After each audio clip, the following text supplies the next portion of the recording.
মদিনায় যায় জোরে বলুন সুবহানাল্লাহ।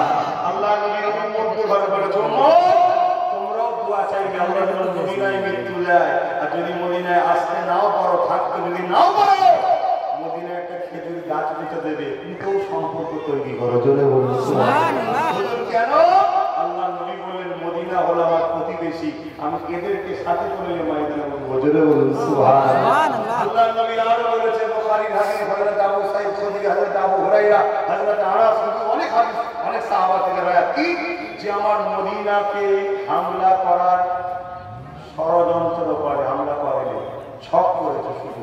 ওই অবস্থায় যদি মারা যায় জাহান্নামে দিয়ে আল্লাহ এমন ভাবে গলাবে যেমন সীসা আগুনে দিলে গলে যায়। মদিনায় হামলা করেনি, ছককারী যদি আল্লাহ এই শাস্তি দেয়, মদিনা ওয়ালার জুতলে যে বিয়াদবি করবে তার কি হচ্ছে বুঝতে পারছেন? আপনি একটু তওবা করুন, নবীকে বেশি করে ভালোবাসুন, দোয়া চাইবেন, গায়ে গায়ে বসুন। বালাগা حسنت جميع الصالحين صلوا عليه وآله اللهم